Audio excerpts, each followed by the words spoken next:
бұл салы. Шошқаның салысы деп ойлап қалмаңыздар. Бұл қазақтың қойының құйрығының майы. Яғни, мен сол құйрық майдан салы жасадым. Өте керемет. Сіздер экранның ар жағынан да сезіп тұрған боларсыздар. Иісін жеткізе алмай тұрмын. Өте керемет, денсаулыққа пайдасы бар, бүкіл ауруды жеңіп шығуға болатын майды жасап көріңіздер. Сәлем менің көрермендерім, YouTube көрермендерім, қалайсыздар, қалдеріңіз қалай? Мен сіздерге керемет бір осы құйрықтан өте керемет салы жасап көрсеткім келіп отыр. Яғни құйрықты жеңіздер, ауырмайсыздар, сізге денсаулықтарыңызға өте пайдалы, бодрый жүресіздер, қан айналымыңыздарыңыз жақсы болады, даже гриппті де көп ауырмайсыздар, иммунитеттеріңіз көтеріліп, керемет. Енді бұрын өзі ата бабаларымыз жалпы тек қана жаңа мал бағып, малмен өмір сүрген ғой, содан қой сойғанда олар қойдың құйрығынан керемет салат жасап, яғни тамақтарына қосып, пісіріп, салы жасап, яғни осылай күн көріп, денсаулықтарын өте керемет күткен. Енді мен сіздерге өте керемет салы жасап көрсеткім келіп отыр, осыны жеп, денсаулықтарыңыз мықты болсын деген келіп отыр. Бұл деген құйрықтың жартысы, міне. Бір құйрықтың жартысын алдым, суға салып, суымды тұздаймын қазір. Үшін сіздерге соны жасап көрсеткім келіп отыр, да? Тұздаймыз. Көп пісірмейміз. Тек бір 20-25 минут пісіріп аламыз, болды. Құйрықты көп до конца пісіріп жібермеңіздер. 20-25 минут жарап қалады. Менің каналымды соңына дейін көріп, сіздер де осыны жасап, комментарияға жаза кетіңіздер, кім қалай жасайды. Мен бірақ сіздерге бір өте керемет жерін жасағым келіп отыр, ерекшелік. Осыны жеңіздер, ауырмаңыздар, барлығы сіздер үшін. Так, міне көрермендер, құйрығым пісіп шықты, 25 минут қана пісіріп алдым. Көп пісірмеңіздер, майының бәрі шығып кететін болады. Витаминдерін сақтап қалу үшін біз оны көп қайнатпаймыз. Енді қалай? Енді біз оны бүйтіп тіліп қоямыз қазір.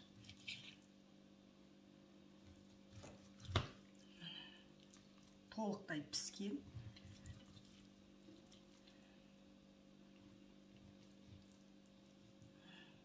Енді чеснок жағамыз. Чеснок жағып шығамыз, бүйтіп шығартып. Жан жақтарына.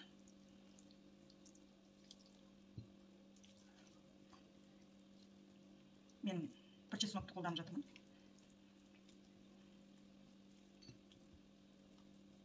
Енді қарабұрыш керек болады. Қарабұрышты сүйіп шығамыз. Тоже жағып шығамыз қарабұрышты.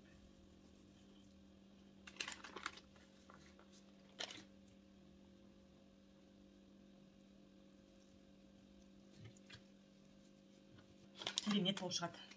Ерінбей жасаңыздар, сатып алып құйрықты. Денсаулықтарыңызға өте пайдалы. Оны көп сақтап қоюға болады. Қазір көрсететін боламын. Енді оқырмандар, бұрыштап болдық. Енді тұз. Жақсылап тұздаймыз. Жақсылап тұздап, бүйтіп жағып шығыңыздар, сықылап. Жақсылап, сықылап.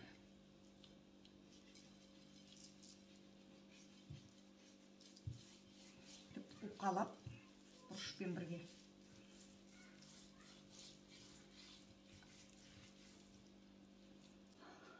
Ал міне көрермендерім, тұздадым, бұрыш жақтым, чеснок жақтым. Енді мен оны қазір холодильникке салып қоям, бір түнге. Таңертең тағы да көресіздер, приправа жағып, уже жей беруге болады.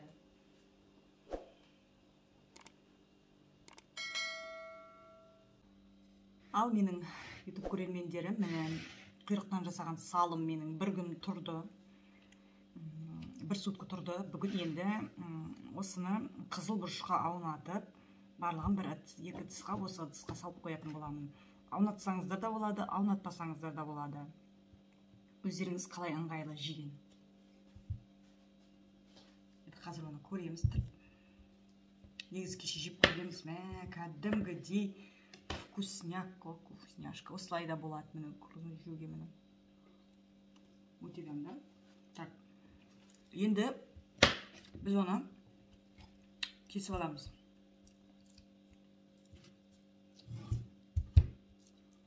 Дәл осылай етіп ана жерден кесіп аламыз. Тілген жерімізден барлығын.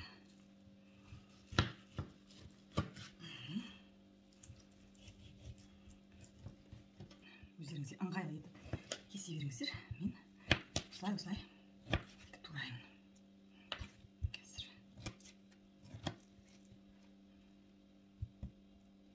Келесі. Осылай барлығын турап аласыздар.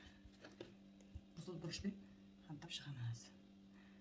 Егер өте қатты ащы жақсы көрмесеңіздер, жалпы ащы жақсы көрмесеңіздер, осылай жасамасаңыздар болады, бірақ бұл ащы болмайды. Қатты ащы болмайды, уайымдамаңыздар.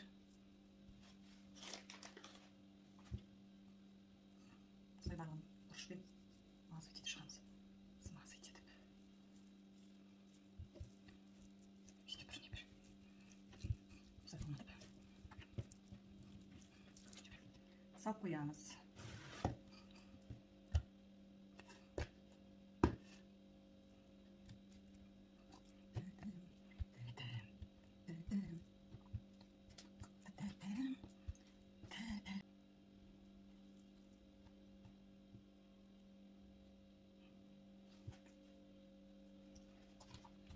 Міне осылай салып қоям холодильникке.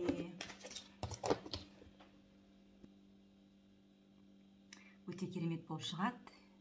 Енді ауырмайсыздар, құйрық-майды көп жесеңіздер. Дәл осындай салы қылып қазақтың таза салысы болып шығады.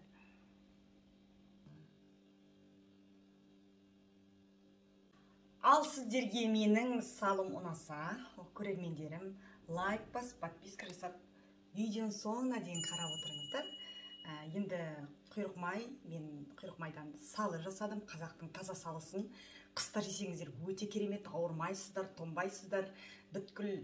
Енді бұл сіздің денсаулығыңызға пайдалы ғой. Сол себептен ем болсын, жасап көріңіздер. Осындай әдемі, дәмді салыны. Ас болсын.